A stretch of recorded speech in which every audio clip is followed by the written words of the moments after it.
ನನ್ನ ಗೆಳತಿಯ ಮದುವೆಗೆ ಹೋಗಿದ್ದೆ. ಅಲ್ಲಿ ಮದುವೆ ಹುಡುಗನನ್ನು ನೋಡಿ ಬೆಚ್ಚಿದೆ. ಏಕೆಂದರೆ ಅವನು ಬೇರೆ ಯಾರೂ ಅಲ್ಲ, ನನ್ನ ಸ್ವಂತ ಭಾವ.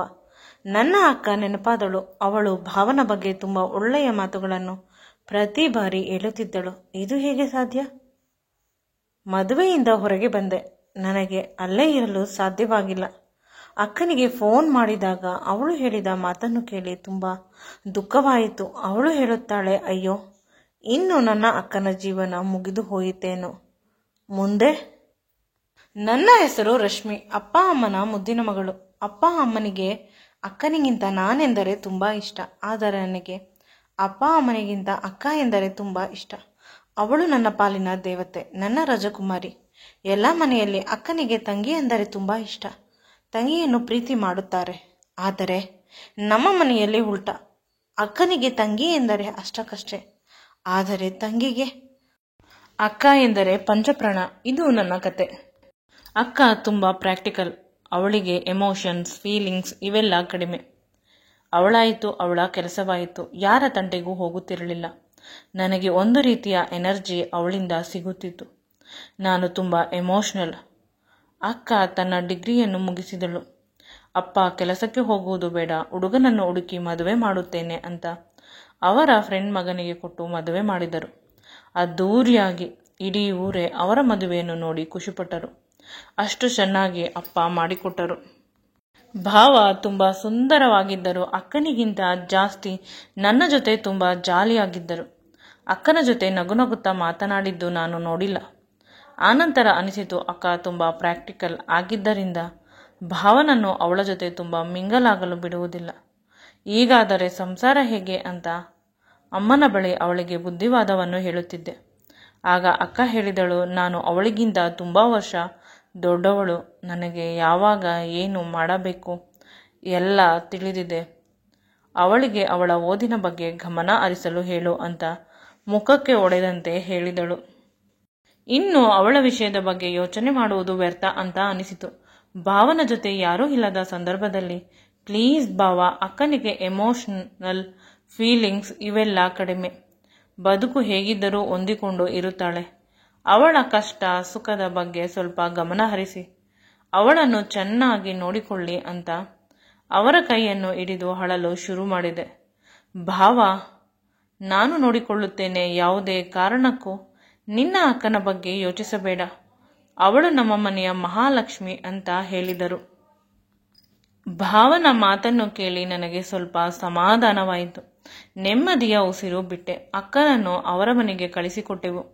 ಆಗಲೂ ಕೂಡ ಸ್ವಲ್ಪ ಮುಖ ಗಂಟು ಹಾಕಿಕೊಂಡಿದ್ದಳು ಅಕ್ಕ. ಅಷ್ಟನ್ನು ಬಿಟ್ಟರೆ ಯಾವುದೇ ರೀತಿಯ ಭಾವನೆ ಇರಲಿಲ್ಲ.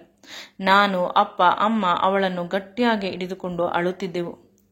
ನಮಗೆ ಅವಳು ಬೇಕಿತ್ತು. ಇನ್ನೂ ಸ್ವಲ್ಪ ದಿನ ನಮ್ಮ ಜೊತೆ ಇರಬೇಕಿತ್ತು. ನನಗೆ ಅಕ್ಕನಾಗಿ, ಈ ಮನೆಯ ಮಗಳಾಗಿ, ಅಮ್ಮನ ಸಹಾಯಕ್ಕೆ, ಅಪ್ಪನಿಗೆ ಧೈರ್ಯವಾಗಿ, ನನಗೆ ಗುರುವಾಗಿ ನನ್ನನ್ನು ಬಿಟ್ಟು ಹೋಗುತ್ತಿದ್ದಾಳೆ. ಅಲ್ಲ, ನಮ್ಮನ್ನು ಬಿಟ್ಟು. ಓದಿನ ಬಗ್ಗೆ ನನಗೆ ಕಾನ್ಸಂಟ್ರೇಷನ್ ಮಾಡಲು ಸಾಧ್ಯವಾಗುತ್ತಿರಲಿಲ್ಲ. ಯಾವಾಗಲೂ ಅಕ್ಕನ ಬಗ್ಗೆ ಯೋಚನೆ ಆಗುತ್ತಿತ್ತು. ಅವಳು ಮದುವೆ ಆದ ವಾರಕ್ಕೆ ನಾನು ಅಮ್ಮನ ಜೊತೆ ಅವಳ ಮನೆಗೆ ಹೋದೆ. ಎಲ್ಲ ಆರಾಮವಾಗಿತ್ತು. ಅಮ್ಮನ ರೀತಿ ಇರುವ ಅತ್ತೆ, ಅಪ್ಪನ ರೀತಿ ಇರುವ ಮಾವ. ಏಕೆಂದರೆ ಅವರಿಬ್ಬರು ನನ್ನ ಅಪ್ಪನ ಕ್ಲೋಸ್ ಫ್ರೆಂಡ್ಸ್. ಅದಕ್ಕೆ ಅಕ್ಕನನ್ನು ಚೆನ್ನಾಗಿ ನೋಡಿಕೊಳ್ಳುತ್ತಿದ್ದರು. ನನಗೆ ಇದ್ದ ದೊಡ್ಡ ವಿಷಯವೆಂದರೆ ಭಾವ ಹೇಗೆ ಇರುತ್ತಾರೆ ಅಂತ ಶಾಕ್ ಆಯಿತು. ಭಾವ ಅಕ್ಕನ ಜೊತೆ ಎಷ್ಟು ಫ್ರೆಂಡ್ಲಿಯಾಗಿ, ಎಷ್ಟು ರೊಮ್ಯಾಂಟಿಕ್ ಆಗಿ ಇರುತ್ತಾರೆ. ಅಕ್ಕ ತುಂಬ ಅದೃಷ್ಟವಂತೆ. ಅಕ್ಕನ ಮೂಡಿ ಸ್ವಭಾವವನ್ನು, ಅವಳ ಕೋಪ, ಸಿಟ್ಟು, ಅನ್ರೊಮ್ಯಾಂಟಿಕ್ ಗುಣಗಳನ್ನು ಭಾವ ಸ್ವಲ್ಪ ಸಹಿಸಿಕೊಂಡಿದ್ದಾರೆ ಅನ್ನುವುದಕ್ಕಿಂತ ಹೆಚ್ಚಿಗೆ ಅದನ್ನೆಲ್ಲ ಒಪ್ಪಿಕೊಂಡು ಅಕ್ಕನನ್ನು ಪ್ರಾಣಕ್ಕಿಂತ ಹೆಚ್ಚಾಗಿ ಪ್ರೀತಿಸುತ್ತಾ ಇದ್ದಾರೆ. ಅಕ್ಕ ಮೊದಲಿಗಿಂತಲೂ ಇನ್ನೂ ಪ್ರಾಕ್ಟಿಕಲ್ ಆಗಿದ್ದಾಳೆ. ನಮ್ಮ ಜೊತೆ ಕೇವಲ ಫಾರ್ಮಾಲಿಟಿಗಾಗಿ ಮಾತನಾಡಿದಳು ಅಂತ ಅನಿಸಿತು. ಒಳ್ಳೆಯ ಗಂಡ, ಒಳ್ಳೆಯ ಅತ್ತೆ, ಮಾವ ಸಿಕ್ಕ ಮೇಲೆ ನಾವೆಲ್ಲ ಯಾವ ಲೆಕ್ಕಕ್ಕೆ ಅಂತ ಅನಿಸಿತು. ಆದರೂ ಕೂಡ ಅವಳನ್ನು ಗಟ್ಟಿಯಾಗಿ ತಬ್ಬಿಕೊಂಡು ಮುತ್ತು ಕೊಟ್ಟೆ. ಈಗ ನೆಮ್ಮದಿಯಾಗಿ ನಾನು ಎಕ್ಸಾಮ್ಗೆ ಓದುತ್ತಿದ್ದೇನೆ. ಅಕ್ಕನ ಬಗ್ಗೆ ಯೋಚನೆ ಇಲ್ಲ. ಅವಳು ಒಳ್ಳೆಯ ಜಾಗಕ್ಕೆ ಸೇರಿದ್ದಾಳೆ. ಇನ್ನು ಹೇಗಿದ್ದರೂ ನಾನು ಕೂಡ ಭಾವನ ರೀತಿಯ ಹುಡುಗನನ್ನು ನೋಡಿ ಮದುವೆ ಆಗಬೇಕು. ಮದುವೆ ಆಗಬೇಕಾದರೆ ಅಕ್ಕನಷ್ಟು ಬುದ್ಧಿವಂತೆ ಇರಬೇಕು, ಅವಳಷ್ಟು ಚೆನ್ನಾಗಿ ಓದಿರಬೇಕು ಅಂತ ನನ್ನ ವಿದ್ಯಾಭ್ಯಾಸವನ್ನು ಮುಂದುವರಿಸಿದೆ. ಎಕ್ಸಾಮನ್ನು ಕೂಡ ಚೆನ್ನಾಗಿ ಮಾಡಿದೆ. ದಿನಗಳು ಕಳೆದಂತೆ ಅಕ್ಕನ ನೆನಪು ತುಂಬ ಕಡಿಮೆ ಆಗುತ್ತಿದೆ. ನಮ್ಮ ಬದುಕುಗಳಲ್ಲಿ ವ್ಯತ್ಯಾಸವಾಗುತ್ತಿದೆ. ಮದುವೆಯಾದ ಮೇಲೆ ಹೆಣ್ಣು ಮಕ್ಕಳು ಗಂಡನ ಮನೆಗೆ ಹೋಗಬೇಕು. ಇಂದು ಹಬ್ಬ ಇದ್ದಿದ್ದರಿಂದ ಮೊದಲ ದೀಪಾವಳಿ ಅಕ್ಕ ಭಾವ ನಮ್ಮ ಮನೆಗೆ ಬಂದಿದ್ದರು. ಅಕ್ಕ ಮೊದಲ ಸಲ ನಮ್ಮ ರೀತಿ ಇದ್ದಳು, ಸ್ವಲ್ಪ ಎಮೋಷನಲ್ ಪರ್ಸನಾಲಿಟಿ ರೀತಿ. ಮದುವೆ ಆದ 6 ತಿಂಗಳಿಗೆ ಭಾವ ಅಕ್ಕನನ್ನು ತುಂಬಾ ಬದಲಾಯಿಸಿದ್ದಾರೆ. ಇನ್ನೂ ಸ್ವಲ್ಪ ದಿನ ಹೋದರೆ ನಮ್ಮಂತೆ ಅವಳು ಕೂಡ ತನ್ನ ಭಾವನೆಗಳನ್ನು ಎಲ್ಲರ ಹತ್ತಿರ ವ್ಯಕ್ತಪಡಿಸುತ್ತಾಳೆ. ಅವಳು ಇನ್ನೂ ಚೆನ್ನಾಗಿ ಇರುತ್ತಾಳೆ ಅಂತ ಅಂದುಕೊಂಡು ನಾನು ಖುಷಿಯಿಂದ ಇದ್ದು ಹಬ್ಬವನ್ನು ಆಚರಿಸಿದೆ. ಇದೇ ಮೊದಲ ಬಾರಿ ನಮ್ಮ ಮನೆಯಲ್ಲಿ ಇಷ್ಟೊಂದು ಖುಷಿ ಬಂದಿದ್ದು ಎಲ್ಲ ಭಾವನಿಂದ. ಅಕ್ಕ ಅರಿಶಿಣ ಕುಂಕುಮ ತೆಗೆದುಕೊಂಡು ಅವರ ಮನೆಗೆ ಭಾವನ ಜೊತೆ ಕಣ್ಣೀರು ಹಾಕುತ್ತಾ ಹೋದಳು. ಇದೇ ಮೊದಲ ಬಾರಿ ಅವಳ ಕಣ್ಣಿನಲ್ಲಿ ಕಣ್ಣೀರನ್ನು ನೋಡಿದ್ದು. ಎಕ್ಸಾಮ್ ಆಯಿತು, ಒಳ್ಳೆ ಮಾರ್ಕ್ಸ್ ಬಂತು. ಭಾವನಿಗೆ ಮತ್ತು ಅಕ್ಕನಿಗೆ ಹೇಳಿದೆ ಫೋನ್ ಮಾಡಿ. ಅವರು ಖುಷಿಪಟ್ಟರು. ನಂತರ ಕೆಲಸಕ್ಕಾಗಿ ಅಪ್ಲೈ ಮಾಡಿದೆ. ಅಕ್ಕನ ಜೀವನ ಸರಿ ಹೋಗಿತ್ತು. ಇನ್ನು ನನ್ನದು. ನನಗೂ ಕೂಡ ಒಳ್ಳೆ ಕೆಲಸ ಸಿಗುತ್ತದೆ, ಒಳ್ಳೆ ಹುಡುಗ ಸಿಗುತ್ತಾನೆ. ಅಪ್ಪ ಅಮ್ಮನ ಜೊತೆ ಮನೆ ಹಳೆಯನ ತರ ಇರಬೇಕು. ಒಂದು ಒಳ್ಳೆಯ ಕಂಪನಿಯಲ್ಲಿ ಕೆಲಸ ಸಿಕ್ಕಿತು. ನಂತರ ಆ ಕೆಲಸಕ್ಕೆ ಬೇಕಾದ ಪರಿಶ್ರಮವನ್ನು ಹಾಕಿದೆ. 6 ತಿಂಗಳಲ್ಲಿ ನನಗೆ ಒಂದು ಒಳ್ಳೆಯ ಪೊಸಿಷನ್ ಸಿಕ್ಕಿತು. ಅದೇ ಕಂಪನಿಯಲ್ಲಿ ನನ್ನ ಕೈ ಕೆಳಗಡೆ ತುಂಬಾ ಜನ ಕೆಲಸ ಮಾಡುತ್ತಿದ್ದರು. ನನ್ನ ಆಫೀಸಿನ ಗೆಳತಿ ಅವಳ ಮದುವೆಗಾಗಿ ನನ್ನನ್ನು ಇನ್ವೈಟ್ ಮಾಡಿದಳು. ಅವಳು ನನಗೆ ಸ್ವಲ್ಪ ಕ್ಲೋಸ್ ಆಗಿದ್ದರಿಂದ ಮದುವೆಗೆ ಹೋದೆ. ನಾನು ತುಂಬಾ ಸುಂದರವಾಗಿ ರೆಡಿಯಾಗಿ ಹೋದೆ.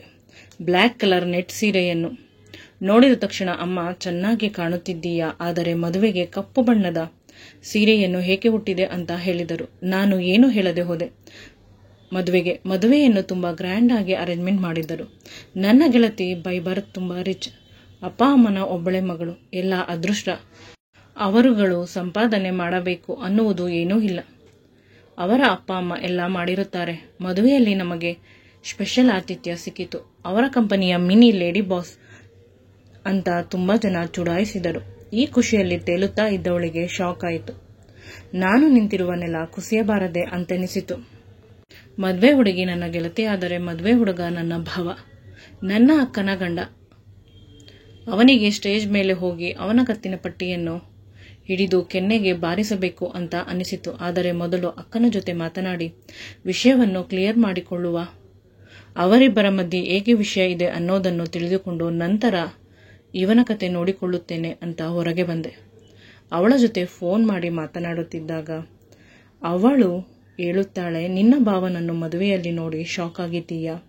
ನಾನೇ ಅವರನ್ನು ಮದುವೆ ಆಗಲು ಬಿಟ್ಟಿದ್ದು. ನೀನು ಮನೆಗೆ ಬಾ, ನಾನು ಅಪ್ಪನ ಮನೆಯಲ್ಲಿ ಇದ್ದೇನೆ. ನಿನ್ನ ಜೊತೆ ಸ್ವಲ್ಪ ಮಾತನಾಡಬೇಕು ಅಂತ ಹೇಳಿದಳು. ನಾನು ಗಾಬರಿಯಿಂದ ಮನೆಗೆ ಬಂದೆ. ಅವಳು ಆರಾಮವಾಗಿ ಇದ್ದಳು. ಅದೇನೆಂದರೆ ನಿಮ್ಮ ಭಾವ ನಮ್ಮ ಮದುವೆಗಿಂತ ಮುಂಚೆ ಯಾರನ್ನೋ ಪ್ರೀತಿಸುತ್ತಿದ್ದರು.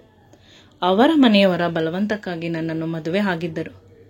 ಆದರೆ ಪ್ರೀತಿಯಿಂದ ಇರಲು ಪ್ರಯತ್ನಿಸುತ್ತಿದ್ದರು. ಅವರ ಕೈಯಲ್ಲಿ ಆಗುತ್ತಿರಲಿಲ್ಲ.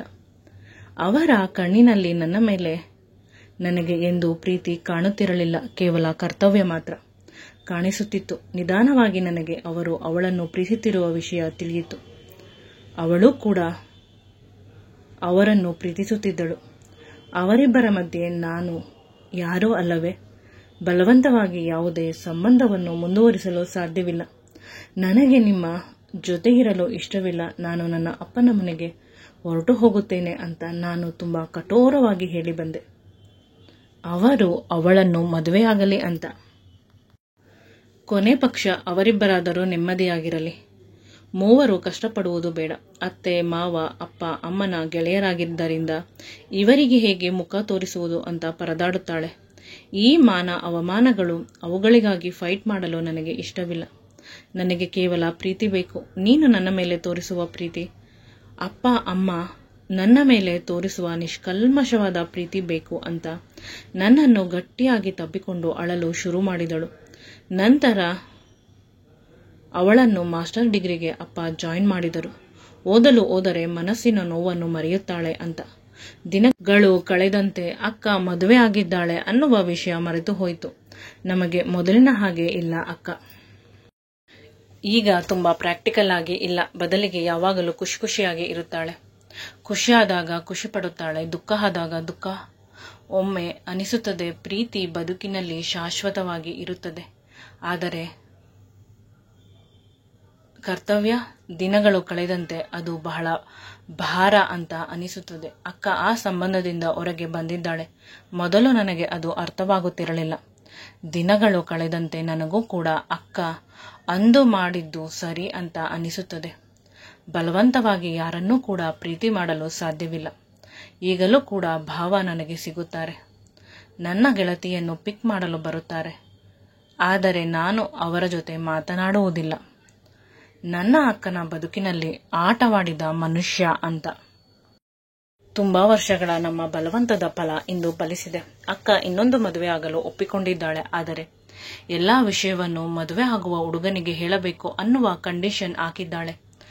ನಾನು ನನ್ನ ಗೆಳತಿಯರ ಅಣ್ಣಂದಿರು ಇನ್ನೂ ಮದುವೆ ಆಗಿಲ್ಲ. ಅವರೆಲ್ಲ ಒಳ್ಳೆಯ ಪೊಸಿಷನ್ನಲ್ಲಿ ಇದ್ದಾರೆ. ಅವರಲ್ಲಿ ಒಬ್ಬರನ್ನು ಅಕ್ಕನಿಗಾಗಿ ಸೆಲೆಕ್ಟ್ ಮಾಡಿದೆ. ಈ ಬಾರಿ ಅಕ್ಕ ಮತ್ತು ನನ್ನ ಗೆಳತಿಯ ಅಣ್ಣ ಇಬ್ಬರು ಒಟ್ಟಿಗೆ ಮಾತನಾಡಿ ಸ್ವಲ್ಪ ದಿನ ಓಡಾಡಿ ಒಬ್ಬರ ಭಾವನೆಗಳನ್ನು ಒಬ್ಬರು ಅರ್ಥ ಮಾಡಿಕೊಂಡು ಪರಸ್ಪರ ಒಬ್ಬರನ್ನೊಬ್ಬರು ಇಷ್ಟಪಟ್ಟು ಮದುವೆಯಾದರು. ಈಗ ನನಗೆ ಖುಷಿ ಆಯಿತು. ಒಂದು, ಅಕ್ಕ ಖುಷಿಯಾಗಿದ್ದಾಳೆ, ಅವಳ ಮದುವೆ ಆಗಿತ್ತು, ಪುನಃ ಅವಳ ಸಂಸಾರ ಕಟ್ಟಿಕೊಂಡಳು ಅಂತ. ಈ ವಿಡಿಯೋ ನಿಮಗೆ ಇಷ್ಟವಾಗಿದ್ದಲ್ಲಿ ನನ್ನ ಚಾನಲ್ ಅನ್ನು ಲೈಕ್ ಮಾಡಿ, ಶೇರ್ ಮಾಡಿ ಮತ್ತು ಸಬ್ಸ್ಕ್ರೈಬ್ ಮಾಡಿ. Thank you.